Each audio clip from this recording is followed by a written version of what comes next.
To be yourself in a world that is constantly trying to make you something else is the greatest accomplishment.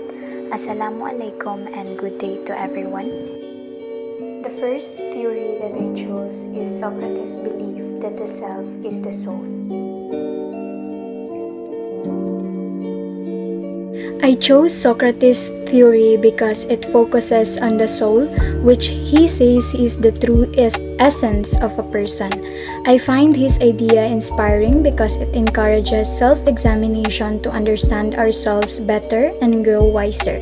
For me, it's meaningful to think about how improving our inner selves can lead to a more virtuous and fulfilling life. Socrates believed the self is the soul, which is immortal and can achieve wisdom through self-examination. Going back, according to Socrates, the soul is the true self. He believed that our body is temporary and physical, but the soul is immortal. It lives on even after we die.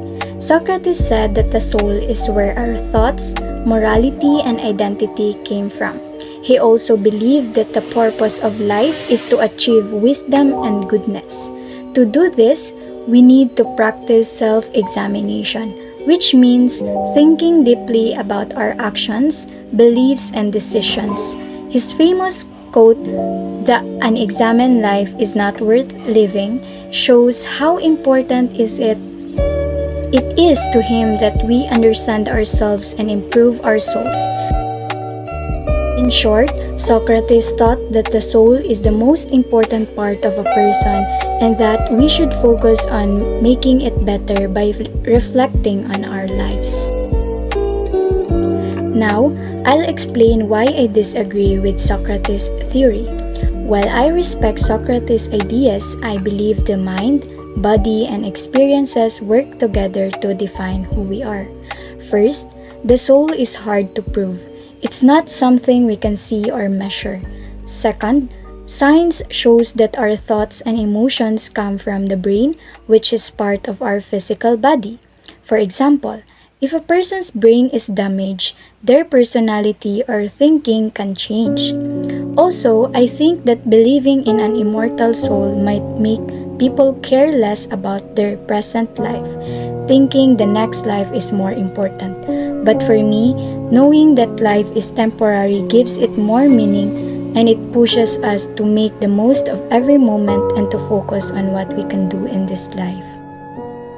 To conclude, while Socrates' idea of the soul being the true self offers a deep perspective on the importance of self-examination and wisdom, I believe that the mind, body, and experiences are all interconnected in shaping who we are. The self is not just an immortal soul, but a combination of our thoughts, actions, and physical being. Understanding these connections allows us to appreciate life more fully and live in a way that values both the mind and the body. The second theory that I chose is Descartes' belief that the mind is a true self. I choose Descartes' theory because it focuses on the idea that the mind is the true self, which I find interesting. It makes me think deeply about how our thoughts, decisions, and awareness define who we are. I also wanted to explore his belief that the mind and body are separate and understand how this idea shaped modern philosophy. Descartes believed the self is the mind, which is separate from the body and made up of non-material soul and material body. Going back to Descartes' theory, he believed that a person's true self is the mind, which is separate from the body. This idea is called Cartesian dualism. He argued that the mind or soul is non-material. It is a part of us that thinks, decides, and self-aware. Meanwhile, the body is material and physical, existing in the world around us. Even though the mind and body are different, Descartes believes they are connected. He thought this connection happens in a pineal gland, a small part of the brain. In simple terms, Descartes claimed that the mind is the real essence of a person, while the body is just a tool controlled by the mind. So here are the reasons why I disagree of Descartes' theory. While Descartes' theory is thought-provoking, I believe it oversimplifies the connection between the mind and body. Modern science shows that the mind and body are deeply linked and cannot be entirely separated.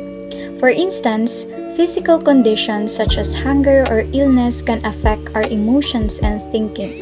On the other hand, mental states like stress or anxiety can lead to physical symptoms such as headaches or fatigue. This strong relationship between the mind and body shows they are not two completely separate entities but are intertwined. Furthermore, neuroscience has proven that our thoughts and emotions stem from the brain, a physical organ. Damage to certain parts of the brain can change a person's personality, decision-making abilities, or memory. If the mind were entirely separate from the body, such physical changes should not affect the self. This evidence supports the idea that the mind is a product of the brain and not a non-material soul. Additionally, the concept of the soul is challenging to prove.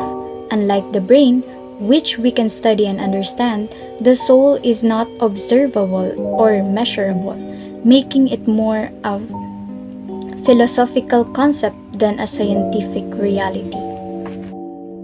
Thank you for watching. I hope my reflection on Socrates and Descartes' theory and my insights were helpful in understanding their ideas. Once again, I am Norsali E. Kamid. Assalamualaikum and good day to everyone.